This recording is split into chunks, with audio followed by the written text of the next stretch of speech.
할렐루야. 오늘 말씀 우리 사도행전 26장 1절에서부터 23절 말씀, 올바른 소명의식과 거룩한 삶으로 나아가기라는 제목으로 여러분들과 함께 말씀을 나누기를 원합니다. 바울이 미결수 신분으로 로마로 가게 된 배경이 계속해서 이제 전개되는 부분인데요. 예루살렘에서의 바울 사도의 체포 및 로마로 가기까지의 유대인들의 거듭된 바울 고소와 그에 따른 바울의 변론에 대해서 21장 17절에서부터 26장 32절에 연속되는 부분이 기록된 내용입니다.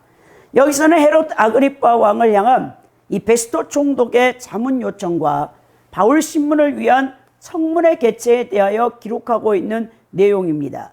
아그리파 왕 앞에서 바울 사도가 자신이 무죄하다는 것을 변론하는 내용으로 이제 기록되어 있는데요. 이제 5차례나 바울 사도는 자신이 무죄하다는 것을 이제 변론했습니다. 첫 번째는 바울이 예루살렘에서 유대인들의 소유로 말미암아 로마 군병들에게 체포된 직후에 유대인들을 향해서 한 변론이 있었고요. 두 번째는 산헤드린 공회 앞에서 행한 변론입니다.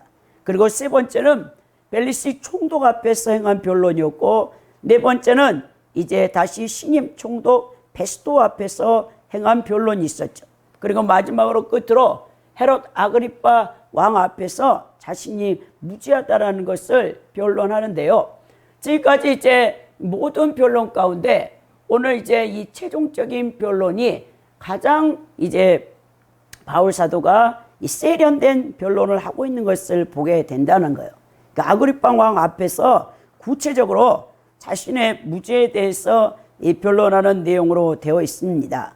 바울 사도는 자신이 이방 선교를 위해 택함 받은 그릇이라는 것을 변론하고 있는 내용입니다. 이 바울 사도가 복음과 자신의 사명이 자기가 스스로 하는 것이 아니고 이것은 하나님께서, 그리고 사도행전 9장에서 자신이 체험한 하늘의 부르심, 곧 소명, 사명의식을 부활하신 예수 그리스도로부터 친히 이제 그것을 받았다라는 것을 증거하는 것이죠. 이 바울 사도는 사실 유대 교인 중에서도 이 특심 있는 사람이에요. 그러니까 우리 하나님께서 바울 사도를 사울이었을 때 그를 지켜보고 계셨겠죠. 그가 얼마나 유대교의 특심인가. 이제 그 나사렛 예수라는 이 이단 이 교리가, 이 이단 이 교파가 막 확장해 가는 것을 보고 이 바리새파 중에 이 바리새인이요, 가말리엘 학문 가운데서 최고의 납비 수업을 받은 율법사요. 그러니까 이제 이 바울 사울이라는 이 청년은 반드시 이 나사렛 예수 이 이단을 잡아서 그 추종하는 자들을 다 죽이는데 앞장서는 일을 할 수밖에 없었다는 거예요. 산헤드린 공회에 또 대제사장의 허락을 받아서 그가 다메섹까지 쫓아가 가지고 그리스도인들을 모조리 잡아서 이제 감옥에 가두고 또 그 주동자들은 죽이려고 달려가는 그 순간 우리 하나님께서 바울 사도를 붙잡은 것을 보게 되는 거예요. 그러면서 이제 바울 사도는 엄청난 고난 가운데 이제 3차 세계 여행을 통해서, 전도 여행을 통해서 가는 곳마다 교회들을 세우고, 그리고 이제 이 하나님께서, 예수님께서 명하신 그 사명을 완수하는 것을 보게 된다는 거예요. 실로 바울 사도는 때를 얻든지 못 얻든지 복음을 전하는 일에 매진했던 위대한 선교사요 복음 사역자였던 것을 우리에게 보여줍니다. 오늘 우리가 하나님의 거룩한 백성들로 부름받은 크리스찬으로서 우리의 우선순위가 무엇이고, 또 우리 하나님께서 우리에게 주신 소명이 무엇이고, 더 나아가서 우리가 어떻게 살아야 되는가를 여러분들과 함께 말씀을 통해 세 대지로 나누고자 원하는데요. 먼저 우리의 크리스찬들의 최우선 순위는요, 복음 전파에 있다라는 것을 우리가 기억해야 된다는 거예요. 이것이 1절에서부터 7절에 기록된 말씀이고요. 두 번째는 날마다 제 자리를 털고 거룩을 추구해야 된다라고 바울 사도가 우리에게 가르쳐 줍니다. 이게 8절에서부터 16절에 기록된 내용이고요. 세 번째는 분명한 소명 의식을 가지고 살아야 된다는 거예요. 이것이 바로 17절에서부터 23절에 기록된 내용이라 볼 수 있겠습니다. 우리는 정말 크리스찬, 그리스도인, 예수 그리스도께 속한 자, 하늘의 시민권을 가진 자, 우리 그리스도인들의 교회 다니는 모든 성도들의 정체성은 바로 거기에 있다는 거예요. 우리가 이 땅에서 잘 먹고 잘 살고 행복을 누리고 그런 타종교에서 꿈꾸는 기복주의의 여러분 목표가 우리 기독교의 신앙의 근본이 아닙니다. 이제 정말 우리가 2000년 교회사 역사를 살펴보니까 초대교회부터 시작해서 교부시대, 더 나아가 중세 천년, 더 나아가 이제 종교교육 시대, 그리고 이제 현대 21세기의 이 포스트 모더니즘 사상 아래에서 이 21세기 현대교회에 이르기까지 정말 많은 이 복음이 변질이 되어졌다는 것을 알 수 있다는 거예요. 초대교회 성도들은 모두가 순교의 자리로 나아갔습니다. 교부시대까지도 그래요. 근데 이제 중세부터 313년 콘스탄틴 황제에 의해서 기독교가 이제 공인되어지면서 로마의 이제 종교로 공인되어지면서 그때부터 이제 타락하게 되는 거예요. 정치와 종교가 하나 되어지면서 세상 권력을 이제 맛보게 되면서 타락의 길을 걸어왔고 많은 이교주의 사상이 기독교 안에 들어와서 이제 그것이 혼합주의가 되어지므로 우리는 정통 복음을 알지 못하는 것이죠. 근데 이제 1517년 루터에 의해서 종교개혁이 일어났다 하지만 여전히 이교주의 사상이 이 뿌리를 근간으로 해서 종교개혁을 일으키기 때문에 지금까지 현대교인들 더 이제 번영신학과 이 신사도 운동에 잘못된 은사주의가 결합됨으로 말미암아 이제 우리는 은혜 시대가 끝나가고 종말의 시대에 접어들고 있습니다. 7년 대환란이 눈앞에 와 있는 이 시대에 우리가 여전히 기복주의나 번영신학이나 신사도 운동 같은 잘못된 이교적인 사상의 뿌리에 근거해서 여러분들이 신앙생활 한다면 여러분들은 신앙생활을 유지하지 못합니다. 그리고 여러분들은 남은 자가 될 수 없어요. 2000년 교회사 가운데 하나님이 구원하신 자들은 남은 자였어요. 그러니까 그 주류의 사상에 편입되지 않냐고 여러분 온전히 하나님 말씀에 순종하여 구별된 자들만 이 좁은 길, 좁은 문을 향해 자기의 십자가를 감당하는 자, 그 성도들만 천국에 들어간다는 사실을 우리가 잊어서는 안 되는데요. 오늘 우리가 이 말씀을 통해서 다시 한번 우리의 잘못된 신앙의 뿌리 근본을 새롭게 해야 된다는 거예요. 먼저 우리는요, 우리의 성도들의 행복의 최우선 순위가 복음 전파에 둬야 된다는 것을 우리가 함께 나누는데요.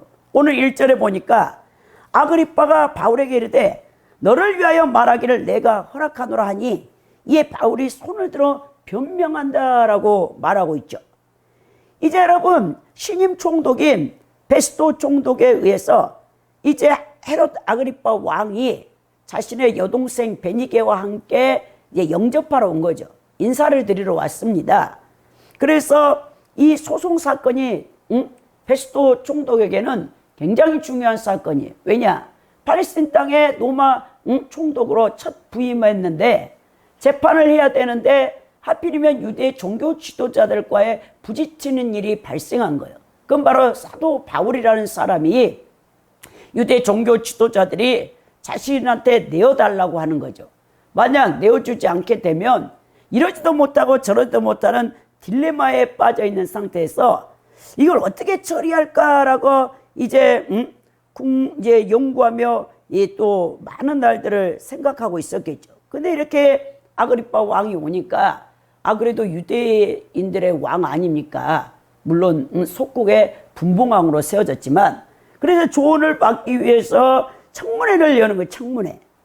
청문회를 여니까 바울이 와서 이제 네가 무슨 죄를 지었는가를 한번 변론해보라 하니까 바울이 손을 들어서 딱 얘기를 하면서 허락해달라고 말합니다.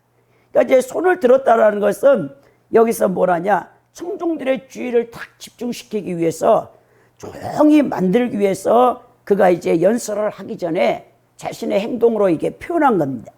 그러면서 그가 뭐라냐? 자기의 변론을 시작하는데 2절에 보니까 아그리빠 왕이여 유대인이 고발하는 모든 일을 오늘 당신 앞에서 변명하게 된 것은 다행히 여기나이다 라고 말하는 것.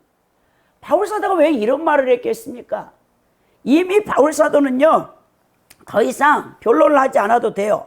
왜냐, 로마 시민권자고 베스토 총독도 이 바울이 나는 시저, 이 로마에 있는 황제에게 가서 내가 이제 이 상고를 한 거죠. 항소를 했기 때문에 이미 로마로 가기로 돼 있는데 왜 아그리파 왕 앞에서 변명하는 것을 내가 기쁘게 여기냐? 바울 사도의 목적은요, 이 아그리파 왕에게 복음을 전파하는 기회가 주어졌다는 것에 감사했기 때문에 그랬다는 것. 자신의 목숨이 경각에 달렸든 죽든 살든 거기에 관여할 바가 아니라 한 사람에게라도 더, 그리고 지도자잖아요. 유대인의 팔레스틴 땅에 지금 속국에 분봉하고로 세워져 있는 이 헤롯 아그리파 왕을 전도할 수만 있다면 이 고위급 왕이기 때문에 얼마나 많은 여러분 영향력을 미칩니까? 지금 시대야 대통령이 권위가 없지. 옛날 여러분 봉건 시대나 귀족 시대, 왕족 시대에는요, 왕의 말 한마디에 죽고 사는데 왕을 만약 복음으로 변화시킨다면 자신의 민족인 유대 민족을 변화시킬 수 있다라고 생각한 바울이 아주 기쁘게 여기면서 다행하다라고 이런 표현을 썼다는 거예요. 여기서 우리가 깨닫는 중요한 교훈이 뭡니까? 바로 바울 사도는 때를 얻든 못 얻든 복음을 전하는 일에 자신의 모든 삶의 최우선순위를 두었다라는 것입니다. 여러분, 복음 전파의 기회란 그렇게 소중한 것이에요. 만일 여러분들이 사랑하는 가족이, 자녀들이 약한 벌을 써지 못하고 죽는다고 생각해 보십시오. 우리나라에서는 그런 일이 없겠죠. 근데 제가 유튜브에 몇 년 전에 했던 이 EBS 지구촌 현장 다큐라는 다큐 프로그램을 봤어요. 거기에 무슨 내용이 나오냐면 아프리카를 비춰주는데 그 아프리카의 어느 가난한 나라의 한 농부 이야기예요. 그 농부가요, 이 부인이 애 둘을 낳고 아들, 딸을 낳고 도망을 가버렸어. 그러니까 오늘날 말하면 한부모로 생계를 책임져야 돼요. 어린 자녀들을 위해서. 근데 그 아프리카의 지역에 모래 속에 사는 개미가 있어요. 사막 개미가 있어요. 근데 이 개미는 사람의 손이나 발에 틈타고 들어서 온몸으로 기어다니면서 염증을 일으켜요. 다 썩어 들어가는데 이 한부모인 아버지가 40대 초반인 이 아버지가 자녀들을 벌어먹여 살려고 날마다 나무집에 밭 하나가 없어요. 이 농사지을 밭 하나가 없기 때문에 나무집에 가서 품꾼으로 일을 한단 말이에요. 근데 모래 개미에 전염이 돼가지고 자녀들도 다 손발에 들어갔어. 아버지로 말미암아. 아버지가 그걸 옮겨와가지고 모래사막의 개미가 손 발톱 사이에 다 들어가서 썩어 들어가는데 어린 자녀들에게도 다 썩어 들어가는데 돈이 없어요. 돈이 없어. 병원에 갈 돈이 없어가지고 가족이 다 모래 여러분 그 개미에 의해서 전염이 돼가지고 정말 다 썩어 들어가는 항생제 한 알만 먹으면 항생제 주사 하나만 맞으면 이걸 고칠 수 있는데 고치지 못하는 그 현장 다큐를 보고 제가 얼마나 그 밤에 울었는지 모릅니다. 근데 그 아버지가 이제 걸을 수도 없게 됐어요. 그런데 이 무릎으로 기어가가지고 나무집 밭에 일을 가는데 그 신장로 돌장 같은 그 가는데 무릎 이런 데가 다 피가 나는데 가서 하루 종일 풀을 뽑아주는데 그 주인이 품삯 얼마 주냐? 우리나라 돈으로 100원을 줍니다. 100원.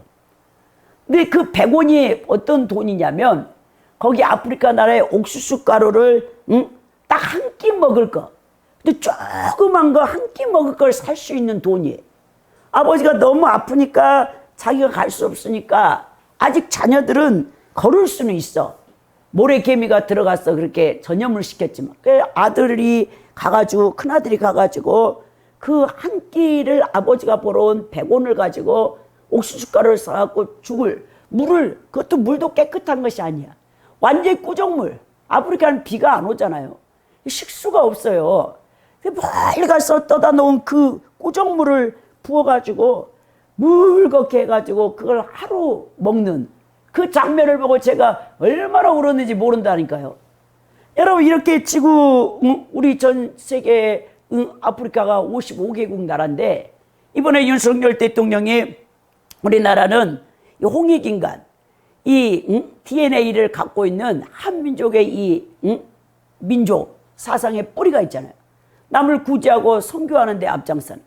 그 이번에 아프리카의 48개국 가운데 25국의 최정상들과 영부인들이 오셔가지고 협약을 맺었잖아요. 진짜 제가요, 그것을 보고 정말 내가 돈을 좀 아끼지 않고 한 달이면 딱 3만 원이면 유엔 난민기구나 또 여러분 유니세프 같은데 아프리카를 돕거든요. 물이 없는 곳에 물을 나눠줘. 3만 원이면 50명의 아프리카의 어린 학생들에게 물을 줄 수 있다라고 그 다큐 프로그램을 보고 제가 거기에 이제 후원을 하기 시작했는데 정말 제가 많이 울었습니다. 근데 우리나라는 얼마나 의료 복지 시스템이 뛰어납니까? 우리나라에서 항생제 하나 못 먹어서 죽은 사람이 있습니까? 아무도 없다라는 거예요. 근데 여러분, 우리는 그런 자녀가 만약에 병에 걸렸는데 내가 가난해가지고 약 한 번을 쓰지 못하고 죽는다고 생각할 때 얼마나 우리 가슴이 한이 맺히겠습니까? 얼마나 온통하겠습니까? 그런데 우리는 이 복음의 기쁜 소식을 한 번도 듣지 못한 채 영원한 지옥 형벌을 피할 수 없다는 사실을 생각해 보십시오. 그처럼 마음 아프고 고통스러운 일이 어디 있겠습니까? 이 복음의 절박성과 필요성을 여러분들이 깨달아야 복음을 전파한다는 거예요. 약 한 번 써보지 못한 채 육체적으로 죽어가는 사람보다 더 불쌍한 사람이 있다면 그런 복음의 기쁜 소식을 들어보지도 못하고 영원한 지옥불에 떨어지는 사람들이라는 거예요. 여러분, 누가복음 16장에 보면 날마다 자색옷과 고운 베옷을 입고 날마다 많은 물질을 가지고 흥청만청 잔치를 베풀고 연애하는 부자가 나와요. 부자. 이 사람을 아브라함을 아버지로 불렀기 때문에 유대의 유대인. 그러니까 여러분, 구약의 선지자들과 모세의 율법을 알고 하나님을 섬긴다는 자입니다. 근데 그 문간 앞에서 누가 있냐? 거지 나사로가 있어요. 거지 나사로가. 온몸이 병들어가지고 고칠 방법이 없으니까 진물이 줄줄줄 나는데 그 부잣집에 개가 와서 날마다 그걸 핥아줘. 그런데 부자가 그것도 구제한답시 치고 자기 연회상에 그렇게 잔치상에 풍성한 음식 가운데 그냥 상에서 떨어지는 거, 자기는 먹지도 않는 걸 갖다가 어쩔 때 한번 샥 던져줘. 그 부자가. 그 나사로도 아브라함을 아버지로 부르는 유대 같은 여러분 동족이고 같이 하나님을 섬기는 자인데 그런 짓을 하고 있는 거예요.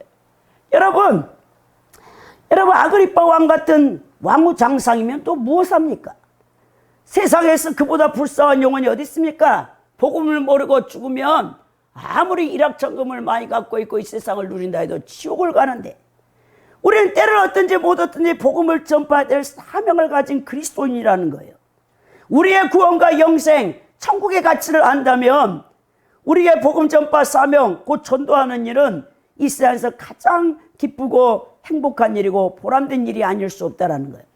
한 영혼을 천하보다 귀하게 여기는 예수님의 심장과 이 마음의 소중함과 그 가치를 안다면 정말 그런 성숙한 성도들이 돼야 된단 말입니다.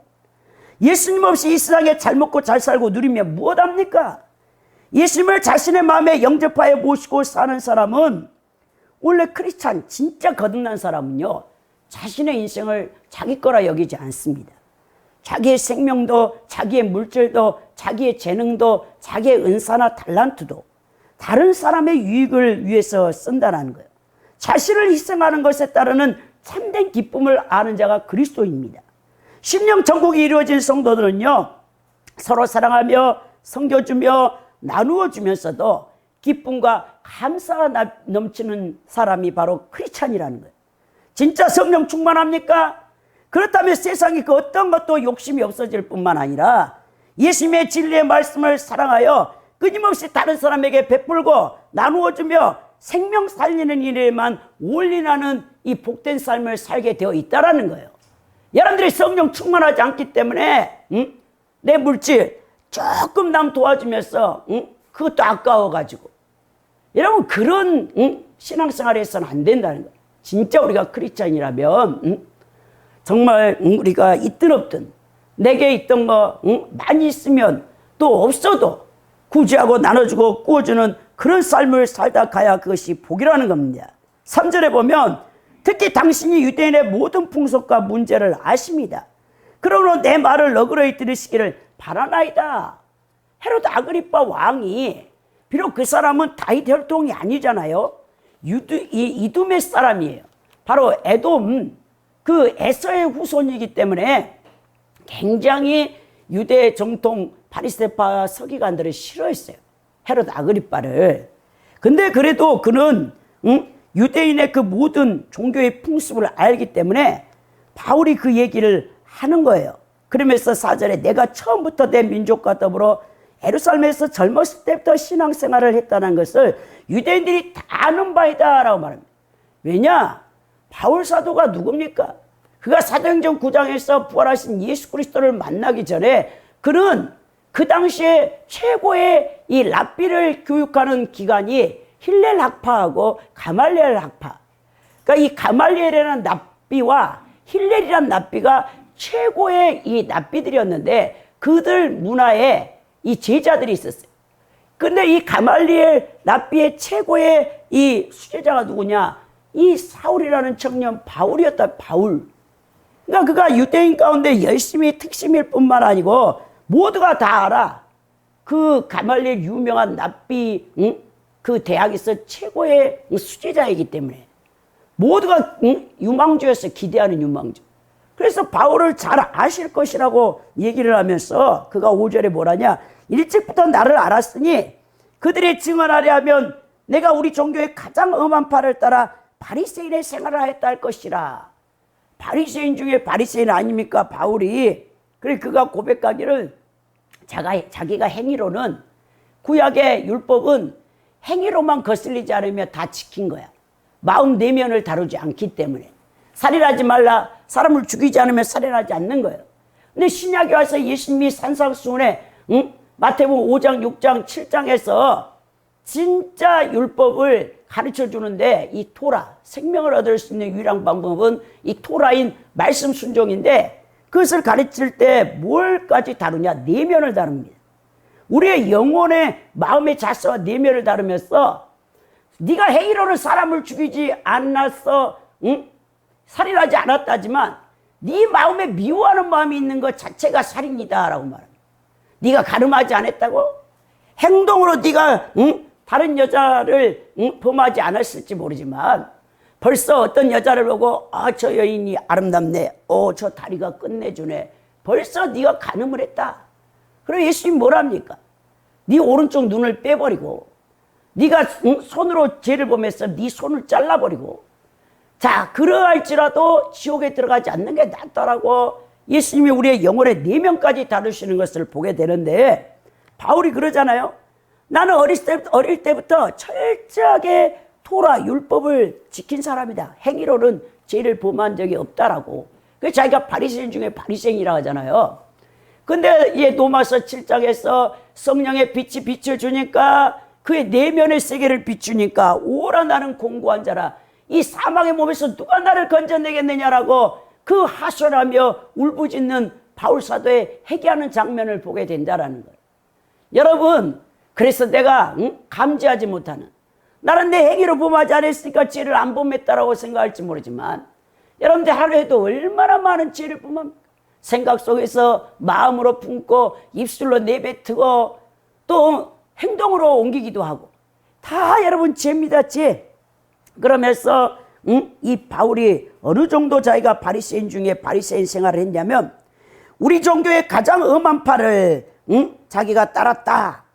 이 신들에 대한 경외, 종교적 예배에 있어서 바리새파 같이 여러분 정말 하나님, 이 여호와 하나님을 섬기는 파도 없잖아요. 11조를 해도 보십시오. 콩이 있죠, 콩. 콩을 하나 심어가지고 콩나무에 이 싹이 자라갖고 열매가 열렸잖아요. 그러면 바리새인들은 어떻게 하냐? 콩나무의 열매를 다 따가지고 거기서 10개씩 취하고 거기서 하나씩 다 빼내. 그 정도로 철저하게 바리새인들이 그 율법을 지킨 것을 본다는 거. 11절을 해도. 그 일주일에 2번 항상 금식해. 그들은. 그리고 구제를 항상 해. 그 쉬지 않고 기도를 해. 그리고 경문을 여기다 딱 붙여가지고 이 신명기 6장 이스라엘아 들으라. 그래가지고 그들은 철저하게 하나님 말씀을 지켰던 엄격한 분파였던 것을 보게 되는데 바로 자신이 그런 사람이었다는 거예요. 그러면서 6절에 뭐라냐. 이제도 여기 서서 신문 받은 것은 하나님 우리 조상에게 약속한 것을 바라는 까닭이니 내가 왜 죄인으로 여기 서서 신문을 받아야 되는 줄 아느냐라고 말하면서 우리 조상들에게 약속하신 것을 바라는 까닭이라 말합니다. 우리 조상에게 무엇을 하나님이 명하셨느냐? 부활을 얘기했다는 거. 부활. 여러분, 바울사도의 메시지는 십자가 부활입니다. 우리는 로마서 1장 17절에 바울의 서신에서 루터가 종교개혁을 일으킬 때 오직 의인은 믿음으로 말미암아 살리라 라고 이신층에다가 두고 종교개혁을 일으켰어. 물론 여러분 로마 가톨릭이 중세 1000년 동안 너무나 여러분 그 면죄부를 판매할 정도로 행위의 강조를 뒀기 때문에 이제 거기에 반격해서 이 루터가 반쪽짜리 구원론을 가지고 우리 개신교, 개혁교회를 여러분 형성했던 것을 보게 되는데요. 그리고 이렇게 우리가 말씀을 순종하면 우리 보고 행위구원이라고 하는 잘못된 우리의 이 개신교의 기초가 되어졌는데 여러분 지금도 로마 가톨릭 교회나 이 동방정교회라고 1554년에 동서가 나눠졌거든요. 서방교회와 동방교회가 완전히 교류가 끊어졌습니다. 근데 여러분 지금도 로마 가톨릭 교회나 여러분 동방정교회에서는요 서신서를 절대로 여러분 주일날 설교의 본문으로 쓰지 않습니다. 오직 주일날 이 사제들 신부들이 설교의 본문을 쓰는 것은 여러분 사복음서밖에 없어요. 나머지는 이 바울의 서신서나 공동서신 같은 사도들의 서신은요 예수님의 말씀을 이제 변증할 때 잠깐 끌어와서 쓰는, 그러니까 이게 각주 역할밖에 하지 않는 거예요. 절대로 본문을 서신서나 다른 것으로 잡지를 않아요. 오직 로마 가톨릭과 동방 정교회는 사복음서, 마태, 마가, 누가, 여러분 요한복음에서 예수님 말씀을 최종 권위에 두고 말씀을 선포한단 말이에요. 그래서 이신칭의라는 자체가 여러분 없는 거예요. 거기는 우리는 잘못된 이신칭의를 갖고 나와가지고 행위구원이라고 다 부인해요. 말씀 순종을 다 부인해버려. 오직 예수 믿기만 하면 된다는 거예요. 예수를 믿는데 우리가 말씀 순종하지 않은데 어떻게 구원을 받습니까? 예수님의 말씀을 순종해야 우리가 구원을 받지요. 제자의 도를 따라 살라고 하지 않습니까? 여러분, 그래서 하나님이 우리 조상에게 약속하신 것은 무엇이냐? 벌써 이것은 아브라함 때부터 하나님이 약속했어요. 이것은 창세기 22장에 모리아쌀의 번제로 독자 이삭, 하나밖에 없는 아들을 번제물로 드리라고 명하실 때 이삭이 이제 순종을 합니다. 아브라함이 순종하잖아요. 믿음의 조상이. 그 아들을 잡아서 번제로 드리려고 각을 뜨려고 할 때 아브라함아 하고 여호와 하나님이, 여호와 사자가 나타나 소리를 치잖아요. 이제 네가 나를 경외하는 줄 아느냐 하면서 우리 하나님께서 아브라함의 눈을 딱 띄워주니까 수풀에 한 마리의 염소가 풀에 걸려가지고 꼼짝없이 있는 거예요. 그걸 잡아다가 이삭 대신 드렸잖아요. 바로 아브라함이 그때 어떤 믿음을 갖고 있었냐? 부활의 믿음을 갖고 있는 이 믿음의 조상이었다는 겁니다. 이삭, 약속하신 이삭을 죽여도 하나님이 다시 부활시킬 것을 이미 아브라함이 믿고 있었기 때문에 모든 선지서나 율법서들이 또 모세 오경이 이 아브라함의 약속에 근거해서 신앙생활을 했기 때문에 벌써 부활은 거기서부터 다 주어진 거예요. 그렇기 때문에 오늘 바울이 우리 조상에게 약속한 것이 무엇이냐? 부활이라는 게 부활의 복음을, 부활의 소망을 내가 알기 때문에 당신들 앞에 이렇게 무지하지만 신문을 받고 있다 얘기하면서 7절에 뭐라냐? 이 약속은 우리 12지파가 밤낮으로 간절히 하나님을 받들어 섬김을 얻기를 바라는 바인데, 아그리빠 왕이여, 이 소망으로 말미암아 내가 유대인들에게 고소를 당하는 것이다. 내가 왜 고소당한지 압니까? 내가 예수 그리스도가 메시아고 그분이 부활했다라는 것을 증언했기 때문에 내가 이렇게 신문을 당한단 말입니다 라고 말을 해줍니다.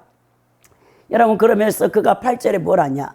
당신들은 하나님이 죽은 사람을 살리심을 어찌하여 못 믿을 것으로 여기나이까? 아브라함이 믿음의 조상이라며, 다 유대 민족들, 대제사장들, 율법사들이 다 그걸 믿고 있다며, 근데 왜 부활을 믿지 않느냐? 예수 그리스도께서 메시아고 우리를 대신해서 죽으신 속죄 제물이었고 그가 3일 만에 부활했다는 걸 왜 안 믿느냐라고 그들에게 얘기해 줍니다. 청중들이 유대 종교 지도자들에게 메시아에 대한 무지와 믿음 없는 것을 지금 지적하고 있는데요. 자, 예수께서 비록 십자가에 못 박혔지만 다시 살아났다는 거, 부활을 믿지 않는 그들을 지적하고 있어요. 여러분, 부활은 본질적으로 사실 하나님의 권능에 속한 사건입니다. 예수님의 부활에 대한 유대인들의 깊은 불신이 어디에서 비롯되었는가를 보여주는데요. 이 부활의 문제는 철저히 하나님의 권능으로 기속시켜지는 사건입니다. 부활은 예수 그리스도가 하나님이시라는 것을 확증해주는 사건인데요. 죄의 삭시 사망입니다. 죄 때문에 인간이 죽어요, 여러분. 죄 있는 인간은 한 번 죽으면 누구나 땅으로, 흙으로 돌아가 버려. 육체는 썩어져 버려. 다시는 살아날 수 없습니다. 죄 없는 인간만이 죽음의 권세, 사망의 권세, 그 죽음 배후에 붙잡고 있는 마귀의 권세를 이기고 다시 살아날 수 있는 것이죠. 이 부활 사건은 예수 그리스도의 신성을 확증해주는, 바로 예수가 하나님이라는 것을 확증해주는 결정적인 사건이요, 증거란 말입니다. 기독교인이라고 하면서 부활의 교회를 믿지 않는 자들은 구원받지 못합니다, 여러분. 성도들 가운데 예수님 부활 사건을 믿지 않는 자들이 얼마나 많은지 몰라요. 자, 성경 66권은 하나님 말씀, 그 성령님이 기록자라는 것을 다 믿는다고 고백해. 근데 예수님의 부활 사건을 부인하는 이 크리스찬이 어떻게 크리스찬이라고 말할 수 있겠습니까? 사도 바울은 고린도전서 15장 부활장에서 부활이 없다면 예수 믿는 성도들 같이 불쌍한 사람은 이 세상에 없을 것이라고 말했단 말입니다.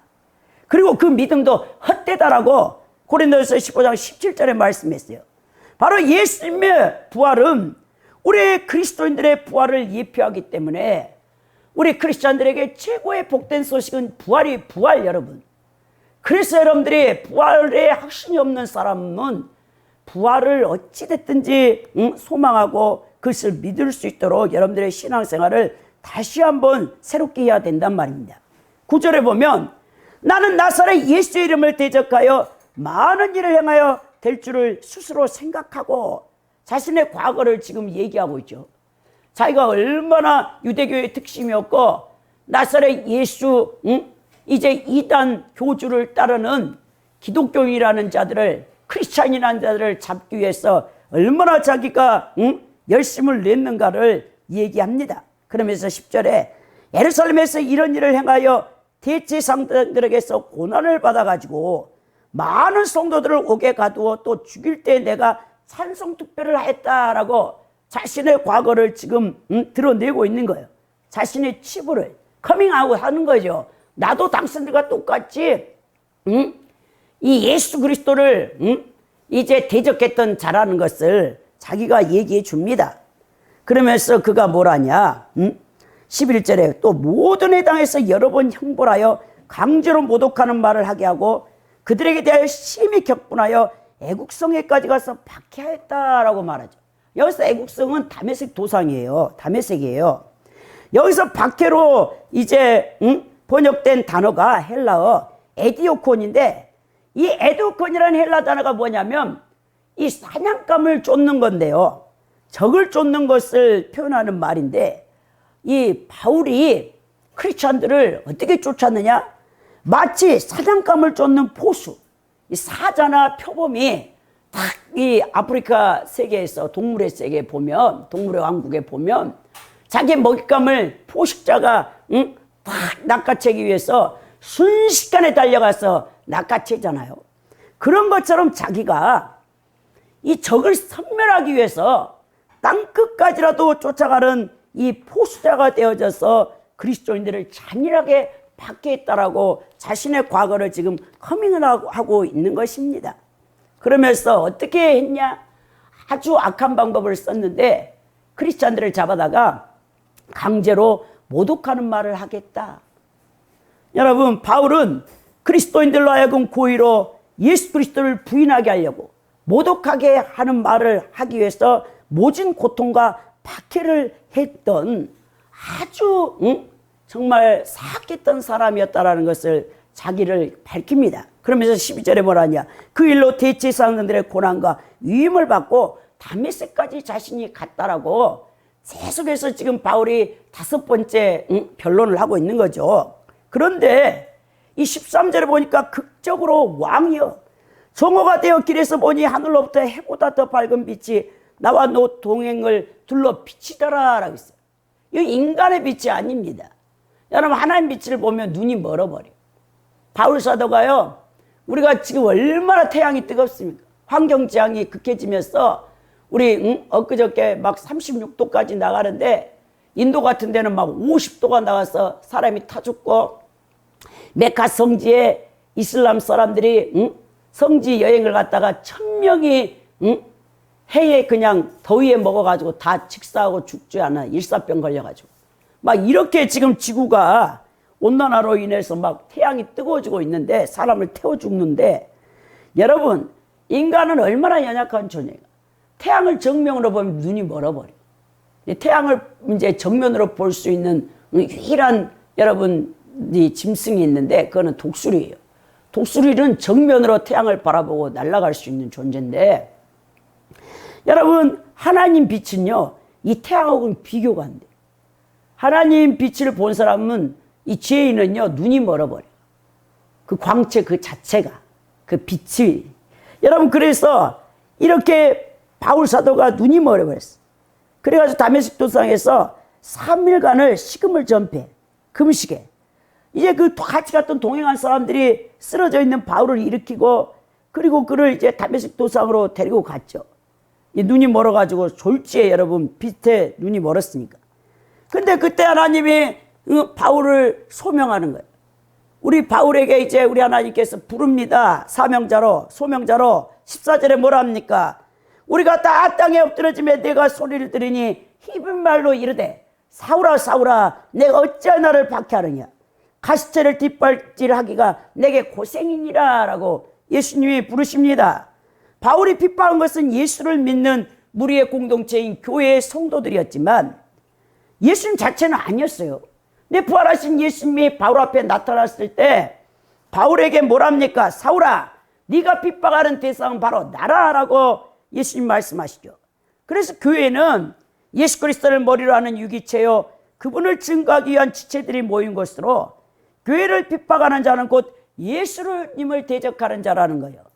오늘 가시체를 뒷발기질하여 내가 고생이라 했는데, 이 가시체가 헬라어 단어로는 켄트라가 써야 돼. 켄트라. 이 켄트라는 무슨 뜻이냐? 벌이 쏘는 것. 여러분, 벌침. 벌 쏘면 엄청 아프잖아요. 이 쟁기질하는 사람의 손에 있는 소머리 꼬챙이를 사실은 가리키는데, 소가 말을 안 들어. 그러면 이제 우리는 왕년에 보니까 우리 아버지께서 우리 집 소 한 마리에 전기를 탁 걸어가지고 논밭을 갈거든요. 봄이 되면. 소가 말을 안 들면 채찍이 있어서 소를 이렇게 채찍으로 때리는 걸 봤는데, 여기 팔레스틴 농경 사회를 보면 이때는요 이 소머리를 하는 이 꼬지가 있었나 봐. 끝에 뾰족한 쇠나 뼈를 박은 막대기로 소가 말을 듣지 않으면 찍 찔르니까 소가 멀떡하겠죠. 찔러대니까. 이게 가시체예요. 만약 매를 맞는 소가 발항하면, 뒷발질을 하면 할수록 그 소는 어떻게 됩니까? 그 소머리채에 막 더 찔리겠죠. 그렇게 고통을 당할 것이라고 예수님이 바울 사도를 소명하면서 그 얘기를 해줘요. 그래서 여러분, 하나님의 부르심을 받은 자는 알면 못 가. 그러니까 우리가 신앙의 어린아이일 때는 우리 하나님은 다 숨겨버려. 우리 하나님이 드러내지를 않아요. 그래가지고 그냥 고난받을 때는 하나님이 안 계신 것 같아. 여러분들 알면 갈 것 같습니까? 여러분들이 5년 후에 여러분들의 인생을, 10년 후에 여러분들의 인생이 어떻게 될지 하나님이 미리 말해준다면 여러분들이 그 길을 갈 것 같냐고요. 안 가죠, 여러분. 그러니까 우리 하나님은 숨겨. 아무리 여러분들이 고난받을 때, 신앙이 어릴 때 하나님 뜻이 어디에 있습니까? 라고 물어도 하나님 말씀하지 않는 이유가 바로 거기 있는데요. 16절에 보니까 내가 대답하되 주님 누구시니까? 주께서 이르시되 나는 내가 박해하는 예수라. 그러면서 16절에 뭐라 하십니까? 일어나 너의 발로 서라. 내가 내게 나타난 것은 곧 내가 나를 본 일과 장차 내가 내게 나타날 일에 너로 종과 증인을 삼으람이니라 라고 말하죠. 자, 바울은 자신이 예수님께 사명을 받은 것에 대해 증언하는데요. 주님께서 바울을 일꾼으로 삼아 그가 보고 들은 것을 증거하시기 위해서 그에게 친히 나타나셨다라고 얘기합니다.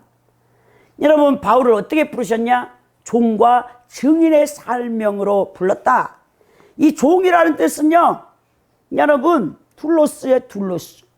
둘로스가 뭐냐면요, 헬라어 단어인데요. 베너라는 영화 보았죠? 베너가 죄를 범해가지고 노예가 됐어. 그래서 이제 전쟁에 나가는 그 전함 밑에 노예들이 다 다리를, 발이 새 고랑을 찼잖아요. 쇠사슬에 묶여 있어. 그러니까 이 노예는 그 전함이 적의 침범을 받으면 같이 죽는 거야. 바다에 수몰돼가지고 수장되는 거야. 그게 둘로스예요. 이 노예는, 이 노를 젓는 노예라는 뜻인데 바로 중재인들, 로마 시대에 사형 집행을 당한, 이제 사형당해야 될 노역자들을 이제 노를 젓는 일을 시켰거든요. 어차피 그냥 십자가에 못 박아 죽인 거나 군대 전함, 군대 배에 태워가지고 전쟁 나가서 적군의 침입을 받아서 불에 타서 그 수장되어 죽는 거나 똑같으니까 노를 젓는 일을 시켰는데, 바로 바울을 우리 주님께서 종으로, 이 둘로스로, 예수님이 벗겨져야 이 쇠사슬은 벗는 거예요. 그래서 바울이 나는 복음의 메인 사신이라니까, 사신. 이 사신이라면 둘로스라는 얘기예요. 프레스비온이라는 이 헬라어 단어가 예수님이 벗겨주지 않으면 절대로 그 멍에는 벗을 수 없다라는 뜻이거든요, 이 종이. 바울이 바로 그런 사명을 받고, 또 하나는 증인이에요, 증인. 증인이 여기서 마르투스인데, 이 모든 사도들이 증인으로 부름을 받잖아요. 오직 성령이 너에게 하시면 너희가 권능을 받고 예루살렘과 온 유다 사마리아 땅끝까지 내 증인되리라는 사도행전 1장 8절에 이 증인이 마르투스인데, 이 마르투스는 순교자입니다. 순교자. 사명을 받은 사람은 이제 목숨을 다하는 날까지 그 증인된 삶을 살아야 되는데, 바울이 그런 사명을 받은 거예요. 여기서 우리가 하나님께서 명하신 바울 사도의 이 종과 증인의 사명받은 장면을 통해 깨닫는 건 뭐냐면, 성도들은 날마다 제 자리를 털고 제 도약하는 성도들이 돼야 된단 말입니다. 오늘 눈멀어서 땅에 쓰러져 있는 바울에게 일어서라, 내 발로 일어서라 라고 예수님 명하시잖아요. 바울을 향한 예수님의 말씀은 오늘 모든 거듭난 성도들에게도 도전을 주시는 말씀인데요. 자, 예수 믿는 초대교회 성도들을 열심히 박해했던 바울은 부활하신 예수님을 다메섹 도상에 만난 후 거꾸로졌습니다. 자신이 죄인이라는 것을 명백히 입증하는 사건이에요. 여러분, 죄 있는 인간이 하나님을 만나면 꼬꾸라집니다. 어떻게 여러분들이 얼굴을 번쩍 들고 주님을 쳐다볼 수 있겠습니까? 이사야 6장에서 이사야가 소명을 받을 때 그 놀라운 환상, 이상이 열려요. 하늘 보좌에 하나님이 앉아 계시는데 그 보좌 옆으로 스랍 전사들이 서 있고, 그 다음에 하나님의 옷자락이 예루살렘 성전까지 드리워져 있는 거죠. 그 장면을 봤을 때 이사야가 뭡니까? 아, 나는 이제 죽은 죄인이로서이다. 나는 이제 죄인이 하나님을 뺐기 때문에 죽어야 됩니다. 라고 막 엎드려서 죽게 생겼다고 벌벌 떠는데, 우리 여호와 하나님께서 옆에 있는 스랍 전사에게 하는 말이 뭐래요? 그 하루가 있어요, 하루. 하나님 옆에 불이 타고 있는 하루가 있는데, 거기에 스랍 전사에게 명할 때 화저 숟가락에다가 여기 불 타고 있는 하루에 수술 하나 가져다가 이사의 입을 지져줘라 그래요. 그러니까는 천사가 순식간에 날라와서 이사의 부정한 입, 더러운 입, 제 입을 쫙 찢어주니까 이사야가 뭐가 됐냐? 선지자가 돼. 나비, 노예가 돼.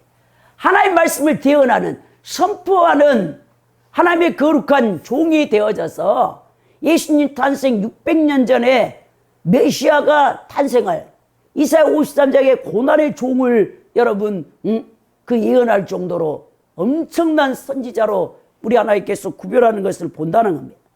이렇게 여러분 자신이 죄인인 것을 바울 사도의 눈이 먼 것과 꼬꾸라지는 것을 통해서도 바울이 죄인이라는 것을 보여주는데요. 우리는 여러분 처음 예수님 믿을 때 죄인의 해결을 통해 거듭납니다.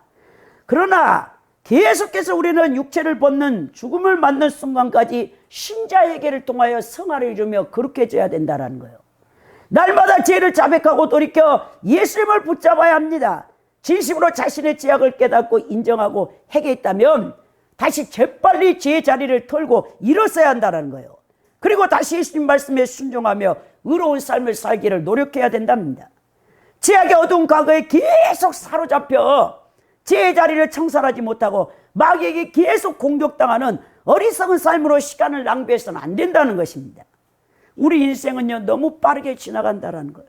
어리석고 미련한 삶을 살아서는 안 돼요. 크리스찬들은 가장 가치 있는 일에 최선을 다하여 낭비하지 않는 인생을 살다가 천국에 갔을 때 예수님의 그리스도의 심판대 앞에 섰을 때 여러분들은 무슨 말을 듣고자 원합니까? 누구나 다 심판대 앞에서 여러분 살아온 인생을 세매야 돼요. 계산할 날이 온단 말입니다. 그때 여러분들에게 예수님이 잘하였도다 착하고 충성된 종이라 그 말씀을 해준다면 여러분들은 정말 이 땅에 값진 인생을 살다 간 거겠죠. 내 악하고 게으른 종아 하면서 이 무익한 종아 하면서 여러분 예수님이 심판해가지고 여러분들을 지옥에 보낸다고 생각해보세요. 얼마나 두려운 일입니까 여러분. 이 17절에 보니까 이스라엘과 이방인들에게 내가 너를 구원하여 그들에게 보내어 이제 이방인의 사도로 부름을 받았죠.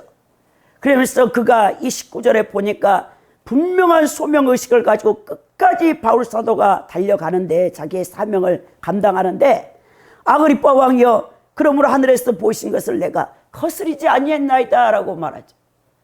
여러분 정말 저는요 바울 사도의 사도행전 9장에 예수님을 만났을 때의 그 장면과 정말 바울 사도가 마지막 사도행전 28장에 로마에 이제 2년을 가택 연금되어져 있어요. 그리고 그때도 계속 복음을 전했어요. 황제 시저에게 마지막 재판을 받고 결국 네로의 황제의 최종 판결을 받고 AD 66년에 짜릿한 로마 감옥에서 목이 잘려서 죽습니다.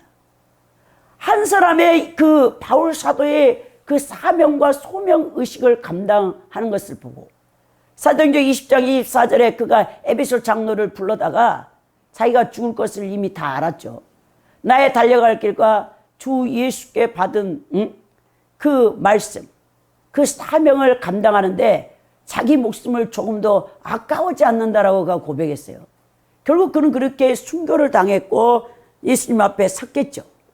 예수님이 버선발로 달려나와서 바울 사도를 마주해줬다고 저는 생각하는데 여러분 보십시오. 그 눈을 뜨게 하여 어둠에서 빛으로 사탄의 권세에서 하나님께로 돌아오게 하고 제사함과 나를 믿어 거룩하게 된 무리 가운데서 기업을 얻게 하게 하더이다 라고 말하죠. 왜 예수님이 나를 이방인의 사도로 택했는가? 그가 얘기를 해주면서 이것은 예수께서는 구약시대부터 예언되어 왔던 메시아로서의 사명, 그 유사한 사명을 바울이 받았다는 걸 보여주는데요. 본절에서 바울 자신이 영안이 어두운 이들, 곧 영적 소경들의 눈을 열어 그들을 하여금 구원의 진리를 보게 하며 하나님께로 돌아올 수 있도록 만들기 위해 자신을 부르셨다는 사실을 분명히 알았다는 거예요. 사단의 권세 아래에 묶여있는 자들을 자유케 해서 하나님 나라의 아들로 옮기는 사명을 내게 주었다는 것을 분명히 깨달았다고 하면서 그가 19절에 나는 하늘에서 보이신 그대로 내가 그 뜻을 거스리지 않고 살았습니다라고 말합니다. 예수께서 복음 증거자로 자신에게 위임되었던 이 사명을 끝까지 자기는 수행을 했다라고 그 얘기를 합니다. 마치 그리스도인이 되고 하나님을 소명을 받은 것을 그가 결코 거부할 수 없었다라는 것을 얘기합니다. 이 바울의 소명 의식을 오늘 우리 크리스찬들도 동일하게 받아야 한다는 거예요. 그리고 그렇게 살아야 된다는 것입니다. 하늘에서 보이신 것 곧 바울은 이방의 사도로 삼으셨다는 소명의식을 분명히 받았고, 그는 그렇게 3차 세계 선교여행을 했고 수많은 고난과 박해를 받았어요. 그가 얼마나 박해를 받았는가 고린도후서 11장 23절에서 27절을 읽어보면 알 수 있는데요. 그런 복음 전파를 위해 사람의 생명도 아끼지 않았습니다. 성도에게 있어서 분명한 소명의식은 이렇게 중요하다는 거예요. 여러분, 소명의식이 분명한 사람과 그렇지 못한 사람의 여러분 그 인생 사는 방식이 엄청난 차이가 있다는 거예요. 소명의식이 있는 사람은 자신의 일에 최선을 다합니다. 그 일이 지극히 적은 일이라 할지라도, 누가 알아주지도 않는다 할지라도 하나님 눈만 의식하면서 충성을 다합니다. 그러나 또렷한 소명의식이 없는 사람은 사람 눈치만 보고 무슨 일이든 대충대충 하고 인생도 대충 살다 가는 거예요. 목적과 아무런 방향이 없기 때문에 인생을 허비하고 허송세월만 보내고 만다는 거예요. 이 세상에 태어난 모든 사람은 소명을 갖고 있어요. 종교계획가인 루터와 칼빈이 그걸 직업 소명세라 할거예요. 보케이션. 보케이션은 영어 단어가 여러분 소명인데요, 부르심인데요, 하나님께서는 예수 믿는 성도든 비그리스도이든 불신자이든 이 세상의 문화 문명을 창달하기 위해서 각 사람에게 재능과 달란트를 주셨어요. 그걸 통해서 직업의식을 갖게 되는 거죠. 그러므로 성도는 자기가 무슨 일을 하든지 그것이 하나님의 소명인 줄 알고 거기에 최선을 다하면 우리 주님께서 상급을 주신단 말입니다. 또한 더 나아가 교회에 몸을 담고 있는 성도들은 복음 전파로서 그 소명을 다해야 된다는 것입니다. 20절에 보면 먼저 다메섹과 예루살렘에 있는 사람과 유대 온 땅과 이방인에까지 회개하고 하나님께로 돌아와서 회개에 합당한 일을 하라 전함으로. 자, 바울 사도가 하는 일은 무엇입니까? 회개하라, 천국이 가까웠느니라. 예수님이 복음 전파할 때 그러셨잖아요. 예수님도 이 땅에서 3년을 복음 전파하셨어요. 마가복음 1장 15절에 보십시오. 회개하라, 천국이 가까웠느니라고 예수님이 선포하면서 잠도 주무시지 않고 사마리아까지 가서 복음을 전파했던 것을 보게 되는데, 여러분, 회개라는 것은 사단의 지배에서 벗어나서 하나님께로 옮겨간 자들은 그에 합당한 일을 행하기 마련입니다. 입으로는 회개했다고 하는데 행동이 없다, 그 열매가 없다, 그건 회개한 게 아니에요. 여러분, 진실한 회개는 반드시 행위가 따르게 됐고 거기에 따른 열매가 있어야 된다는 거예요. 그러면서 21절 22절을 보면 유대인들이 성전에서 나를 잡아 죽이고자 하였으나 하나님의 도우심을 받아 내가 오늘까지 서서 높고 낮은 사람 앞에서 증언하는 것은 선지자들과 모세가 반드시 되리라고 말한 것밖에 없다라고 얘기한다라는 거예요. 여기서 반드시 되리라 말하는 것이 무엇입니까? 23절에 보니까 그것은 곧 그리스도가 고난을 받으실 것과 죽은 자 가운데서 먼저 다시 살아나사 이스라엘과 이방인들에게 빛을 전하시리라 함이니라 라고 말씀한다는 거예요. 그리스도가 고난을 받을 것, 여러분, 이것은 무엇이냐? 고난의 종으로 예수님이 오셨다는 거예요.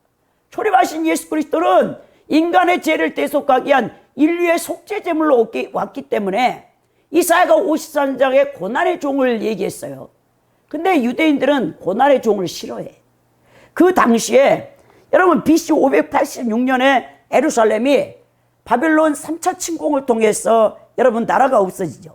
그리고 남유다 그 민족이 70년 동안 바벨론 포로로 갔다 와서 결국 스룹바벨 성전을 짓고 이 고리스 왕의 조서를 통해서 다시 귀환하는 것을 보게 되는데, 여러분, 그러면서 계속 이제 이스라엘은 다윗 왕국을 꿈꿨지만 그게 되지 않았어요.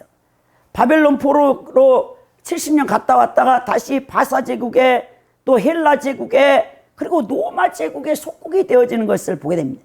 이런 억압 상태에서 이스라엘 민족들은 두 가지 이 메시아 사상이 전개되어졌는데, 그중 하나는 암담한 현실 자체를 일체 무시하고 오직 영원한 천상의 왕국, 곧 내세의 축복을 돌이켜 할 초월적 메시아에 관한 사상만을 또 부르짖는 파들이 있었어요. 이건 외경 에녹서 48장 10절과 52장 4절에 근거되었고, 또 하나의 메시아 사상이 있었는데 이방 세력을 다 몰아내고 이 땅에 이상적인 메시아 왕국을 건설하여 지상적 정치적 메시아에 관한 사상이 있었는데, 이 두 사상이 다 신적 권능의 소유자 혹은 당당한 승리자의 메시아상을 여러분 꿈꿨단 말이에요.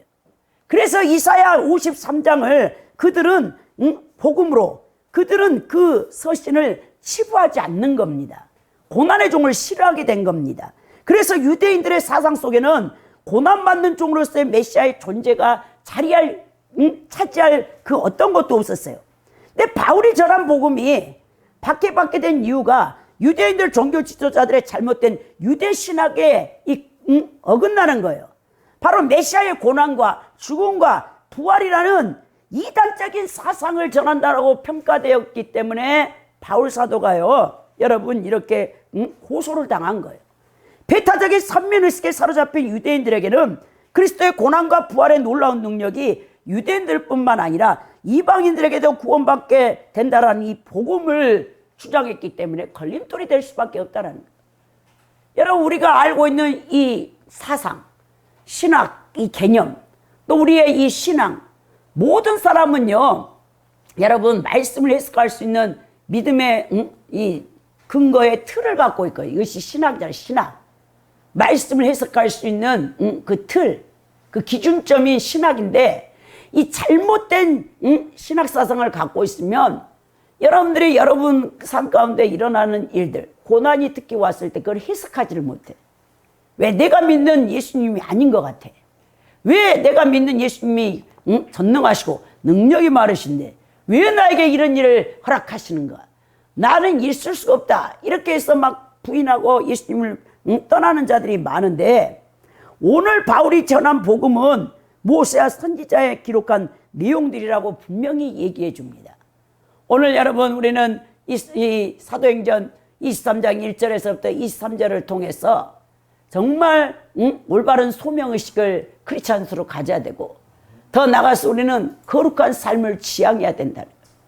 우리 여기 계시는 모든 성도님들이 때가 되면 앞서거니 뒤서거니 다 이 땅에서의 죽음을 맞이할 수밖에 없어. 영원히 살 사람은 아무도 없습니다. 그래서 우리가 정말 하나님의 부르심에 따른 거룩한 삶과 보람된 삶, 참된 인생 헛되지 않았어.